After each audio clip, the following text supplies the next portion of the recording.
What's up guys, my name is Angelo and welcome to my portfolio update for March 2022. A lot has happened since my last monthly update, not just financially but also in my personal life. I'll try to quickly summarize everything today, but I'll definitely talk about these topics in more detail in separate videos.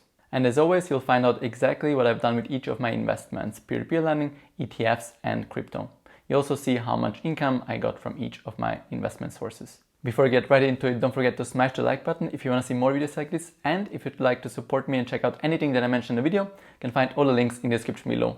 We'll also be able to find some sign-up bonuses if there are any. And please remember that none of this is investment advice, just my own opinion based on my personal experience as an investor. So let's get the personal stuff out of the way first. My TV interview about financial independence and frugalism finally aired on Austrian television last week. It was a good experience, but to be honest, I wouldn't do it again and I'm kind of pissed. Here's why. First of all, I'm not allowed to use any of the video material to do a reaction video or a voiceover, anything like that. And remember, the video is in German. And second, they never once mentioned or showed my YouTube channel, even though that was the least that I was expecting, also what we discussed beforehand. So basically, I got nothing from it. Okay, maybe apart from my dad finally being proud of me for being on TV. Not only that, the video is only watchable from an Austrian IP address, only on their website, and will disappear within a short amount of time into the dark abyss, never to be seen again. That's legacy Austrian television media for you. I'll still link it down below, hopefully it's not gone by the time you click the link. And now some much better news. My wife is pregnant and it looks like we're having a baby at the end of the year. And yes, it was planned and we're both very excited. But it still means a lot will change in our life, including us looking for a larger apartment. Alright, let's get to the real reason why you're probably watching this video, which is to see how my investments performed, starting with ETFs. Our monthly investment plan into a single ETF, the accumulating Vanguard FTSE All World, has not changed. Obviously, due to the ongoing war, combined with levels of inflation we haven't seen in many decades, the market is moving a lot in both directions. But that's part of the journey, and ETFs should always be treated as long-term investments anyway. As for how it performed, our main ETF finished the month up 3%, but is still down 3% since the start of the year. We also received dividends from our distributing ETF shares. As a reminder, we only switched to the accumulating Vanguard FTSE All World edition in the beginning of 2021. In March, we received a total of 278 euros in distribution from the Vanguard FTSE All World and the Xtrackers MSCI World. By the way, in case you're looking for the best low-cost brokers in Europe to get you started on your own ETF investment journey, I recommend checking out Interactive Brokers and the Giro First. I'll link those down below in the description. That's also where you'll be able to find a link to my favorite local brokers, which makes sense if you're from Austria or Germany, where taxes are a lot more complicated and these take care of taxes for you. Let's move on to peer-to-peer lending. Here's my platform allocation on the 1st of April. As you can see, I added a new platform, Income Marketplace, but we'll get to that later.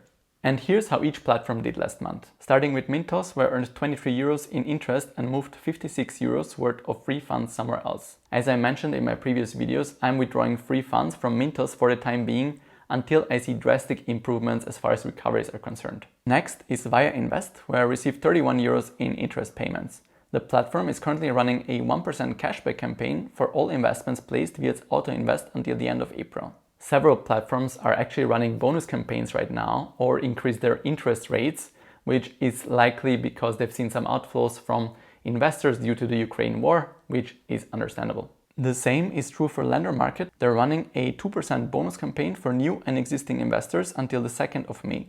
And with 46 euros in interest payments in March, Lender Market remains my best performing investment in peer-to-peer lending. Meanwhile, I earned 36 euros on RoboCash last month. The interest rates on the platform now go all the way up to 13%, which is great to see. RoboCash also increased the bonus for new investors signing up via my link below to 1.5%. Just make sure you sign up before the end of April. Next is Juvo Group, where I earned 18 euros in March. Juvo is finally showing how much is in recovery directly on the dashboard, something I've been requesting for a long time. In my case, it's 429 euros from the Polish loan originator CBC, which I'm hoping will be resolved in the coming months. Then we have Bonster, where I earned 30 euros last month. Actually, 20 euros out of those were the 1% bonus on my investments after 30 days. Not only that, the Bonster CEO visited me and my friend Bernhard in Vienna in the beginning of April. He left a really good impression on me and I'm feeling a lot better about investing on Bonster since I talked to him. I'll link the full video in the description below in case you're interested. Now, as I said in the beginning, I started investing on a new platform, Income. I really like their approach of how they put investor protection first. Lending companies have much more skin in the game in every loan that is listed on the platform via a junior share of between 20 to 67% per loan. Not only that, in case of a default, the loan originator's junior share is only paid back after investors have received their money back, finally putting investors' interests first. The cash flow buffer and the junior share is in addition to the standard buyback guarantee after 60 days, but sadly, as we've seen over the past couple of years, that alone is sometimes not enough. I really like this different approach to peer-to-peer lending, which is why I invested my first 1,000 euros on the platform on March 17th. I earned 22 euros so far, but 20 euros were actually a bonus from a bug I discovered using the auto invest. But I'll gladly take the extra bonus, which you might be able to get as well if you discover a bug on the platform and report it. I added an additional 500 euros to my account a few days ago, but those will be part of next month's update. And this is how I set up my own auto invest on the platform in case you're interested. If you'd like to check out Income Marketplace for yourself and you'd like to support me, feel free to use my link down below in the description, which gets you a 1% bonus on your investments after 30 days. Last but not least, I earned 21 euros in interest on Bondora Go and Grow. Bondora announced Go and Grow Unlimited a few days ago, which honestly I don't think is a good deal. The interest rate is way too low at only 2%. I'd much rather stick to the normal Go and Grow account where I'm able to earn 6.75% interest per year and accept the fact that I'm not able to add more than 1,000 euro per month to my account. And to finish things off for peer-to-peer lending, let's have a look at Crowdester. I only received 13 euros in interest payments, with 27 out of my remaining 37 loans being late. I'm hoping I'll see some repayments in April, but either way I can't recommend this platform based on my experience. Okay, now that we're done with the updates from each platform, here's how much I earned in total from peer-to-peer lending in March. 238 euros and 59 cents.